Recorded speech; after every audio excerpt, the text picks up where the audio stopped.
جورفل قرادو ciidan ahaan ayaana ku sameeyay hadaan nahay beesha Saleeman waxaan ugu sameeyay General Abdullahi Buulakabe aan ugu sameeyay waxaan idin sheegayaa beesha hadii la yiraahdo reer Saleeman reer Xaji Saleeman gaf baa la idin ka galay gaf weyn baa la idin ka galay shariicada islaamkana waa lagu xadgudbay shir jiraa'id oo Muqdisho si wada jira ugu qabteen beelaha Saleeman iyo Ajuuraan oo kamid ah beelaha Soomaaliyeed ayaa daarna cadeyn codsi iyo cabasho ay ka qabaan xeer ilaaliyaha guud ee ciidamada qalabka sida Buulakabe shirkan jaraa'id ayaa lagu soo bandhigay kiis dil oo dhacay 10kii bishii koobaad 2022 waxaana falkaasi uu ka dhacay duleedka magaalada Muqdisho kulankan ayaa waxa ku sugnaa ehelada iyo nabaddoonada labada beel kuwaas oo ka kala socday shakhsigii dilka geystay iyo marxuumka dilka loo geystay waxayna shaaciyeen labadan beel inay horay ugu heshiiyeen kala qaadashada diyo balse markii dambe uu isdawmarin ku sameeyay xeer ilaaliyaha guud ee ciidamada qalabka sida Buulakabe beelahan ayaa shirkooda jaraa'id sidoo kale ku soo bandhigay cadeymo iyo heshiisyo ay horay u galeen labadan beel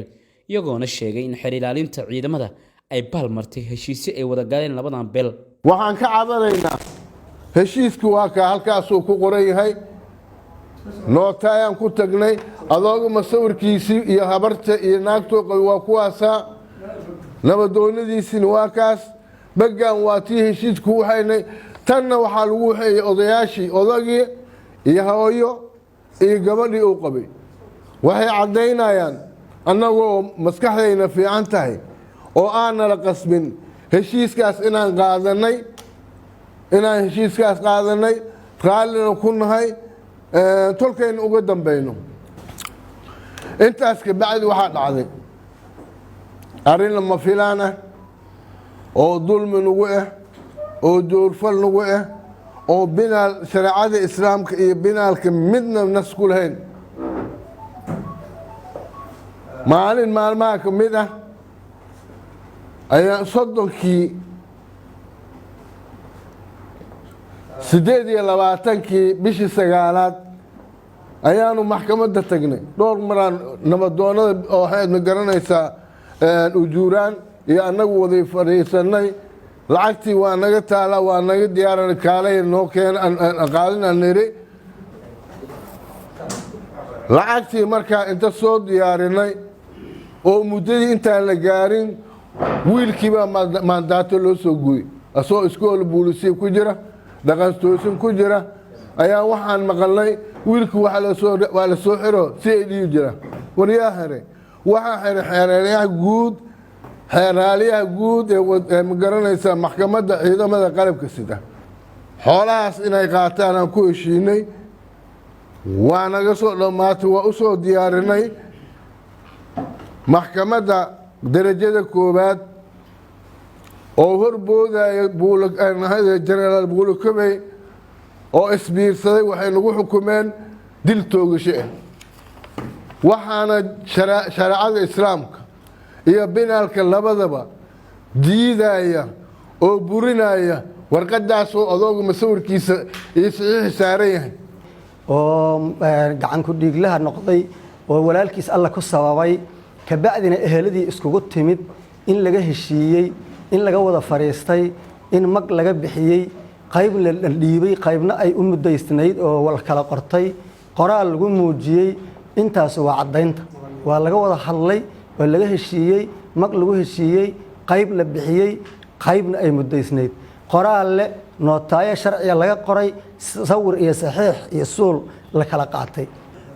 waxaan idin sheegayaa beesha hadii la yiraahdo reer Saleeman reer Xaji Saleeman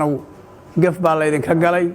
gaf weyn baa la idin ka galay shariicada islaamkana waa lagu xadgudbay sharciga dawladana waa lagu xadgudbay sharciga islaamkana waa lagu xadgudbay nootaayadan wixii loo sameeyay sharci inay tahay in lagu kala baxo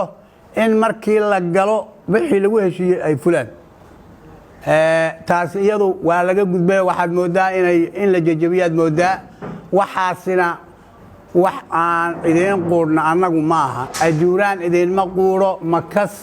iyo waxaan dhaamin baa arrintaa ka dambeeyay annagu maalintii u horreysayba heshiiskaan qaadanay waxaana kamaabu ahaa in badan baan annagu dilay annaga nalaga dilay kamaasi waa dhaca kasbaa intii laysu dila haddana diya la kala qaataa adadaas dacwadeeda waxay socotay 13 bilood 13 bilood kadib ninkii aan boqolkiiba 99 oo aan tuhmaynay dhacdada dhacday kadib aan ku tuhunsaneen wixii waa ku cadeyn weynay markhaati aan u weynay kadib ninkii dhibanaha ahaa wuxuu codsaday maadaama dhacdadan hadda dhacday uu tuhun ahaa in kii hore loo qisaaso oo aan ka heshiinay annagu waxaan la taaganahay oo aan leenahay xeerkan xeer ajmaa mid ajuraanna maaha dhaqan islaamina maaha dawladdu waxay ku dhisan tahay ay ku tiirsan tahay shacabka shacabkana wuxuu ku tiirsan yahay dawladnimada haddiisan dawlad jirin shacab ma jiri karo hadduusan shacab jirin dawlad ma jiri karto waxaan u sheegaynaa maxkamadda sare ee ciidamada qalabka sida waxaan u sheegaynaa arrintan yaan lagu fududaanin diyaa la qaatay intaan goobjoogaan ahayn lacag waxaa la qaatay diya oo hordhac ah duug iyo sabeen iyo xumeen markii la qaatay kadib duug ayaa la bixiyey waxaa la bixiyey diyo diyada ida ah tolku wuxuu go'aan gaaray in ilmaha agoonta ah shilin aanan laga qaadin 150 lagu heshiiyey heshiisku ah ani xilligaas la heshiina waa ka maqnaa magaalada cabashaa timid si dadku u qanco waa run xanuun badanaa jiro 50 dib looga daray 600 ay noqotay lacagtii 100 milyan ayaa la bixiyey 100 milyan waxay noqotay $3,850 Anas Maxamed Soomane Somali Cable Muqdisho shirkadda Somnet Telecom waxay ku haysaa 4G internet xawaare sare leh iyo xirmooyin qiimo jaban Somnet Telecom waa isgaarsiinta jiilka cusub